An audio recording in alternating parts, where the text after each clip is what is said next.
Salut, c'est DPDM, bienvenue dans cette review du chapitre 24 de Versus. Ce chapitre est un peu plus court que d'habitude, 18 pages au lieu d'une trentaine. On va faire pareil en mode facecam comme ça dans la petite bulle et on va faire défiler les pages au fur et à mesure. On reprend avec l'évasion de Zybi. On le rappelle, il était prisonnier par les hors-la-loi, sauf qu'il a eu tout un vacarme à l'extérieur. Il y avait un ours venu de la forêt d'à côté qui s'était pointé et qui commençait à attaquer tous les hors-la-loi. On peut le voir sur cette page justement, il se bat contre les hors-la-loi qui contrôlent les géants d'ailleurs. Et cet ours-là, il est vraiment très puissant, il va faire qu'une bouchée des titans en fait, on va le voir. Ils sont à 3 ou 4 titans dessus et ils n'arrivent pas à le vaincre. Pendant que les hors-la-loi sont occupés à affronter l'ours, Zybi va en profiter pour s'échapper et ses coéquipiers veulent quand même le soutenir. Ils vont pas le laisser là à crever, à se débrouiller contre tous les hors-la-loi, il va falloir lui filer un coup de main quand même. Et de ce qu'on peut voir sur cette page, donc l'ours se met à attaquer tout le monde, mais un des géants va se transformer en mode, vous savez, berserker. En tout cas, on dirait, il a la peau un peu plus foncée, il a peut-être grandi de taille également, je suis pas sûr ici, mais le hors-la-loi en dessous dit que même en mode drumming, donc j'imagine que c'est en mode gros balèze, ça ne fait rien du tout. Ça montre vraiment à quel point l'ours est puissant. Je pensais pas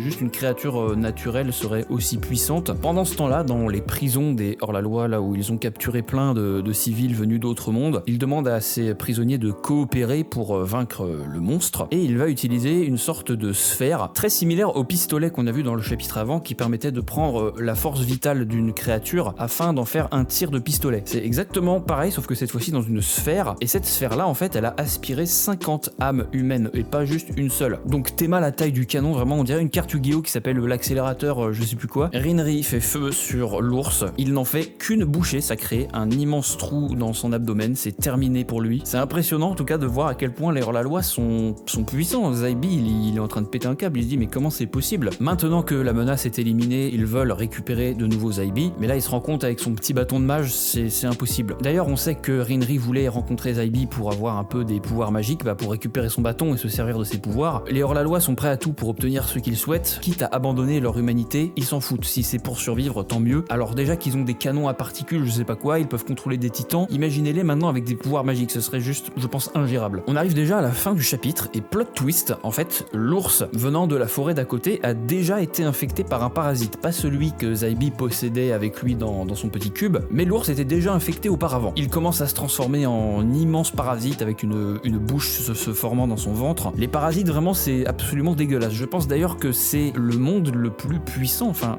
je vois mal comment se débarrasser de parasites qui peuvent se répandre à vitesse grand V. C'est très difficile. Peut-être les Madalans, les aliens, là, c'est des espèces de petits robots. Peut-être que eux ne peuvent pas se faire corrompre, puisque ce sont des machines. Les machines aussi, d'ailleurs. Mais tout ce qui est organique, c'est terminé. Donc l'ours vient de la forêt d'à côté, et justement, la forêt tout entière est corrompue. Genre, le monde entier de la forêt, il s'est fait off-screen par les parasites. Hop, on n'en parle plus. Donc, c'est assez flippant, en fait. Les parasites, ça va être vraiment, je pense, l'une des menaces principales. D'après un habitant du monde des parasites, il indique que le parasite devient de plus en plus puissant en fonction de la force initiale de son hôte. Sachant que l'ours était plus fort que des titans, vous imaginez un ours corrompu, parasité, ça va être n'importe quoi, ça va être ingérable. Je vois vraiment pas comment ils peuvent s'en sortir. Plus fort est l'hôte et plus le parasite. En plus, il grandit vite. Il est pas juste plus puissant, il grandit également encore plus rapidement. Donc là on peut voir du coup sur cette dernière page, l'ours qui se fait totalement posséder avec des membres des titans qui commencent à sortir de son corps. C'est absolument dégueulasse, mais en même temps c'est stylé. Et regardez en bas, on peut voir en fait le monde parasite ainsi que le monde de la forêt. Il y a les deux symboles, c'est-à-dire que c'est une fusion. Et ça c'est très intéressant parce que est-ce que d'autres mondes vont acquérir une fusion, ou est-ce que c'est un truc uniquement pour les parasites vu que ça peut un peu corrompre tout? Est-ce qu'il va y avoir par exemple les hors-la-loi X machines? Est-ce qu'il va y avoir les titans X Madalan, tu vois? Ça peut être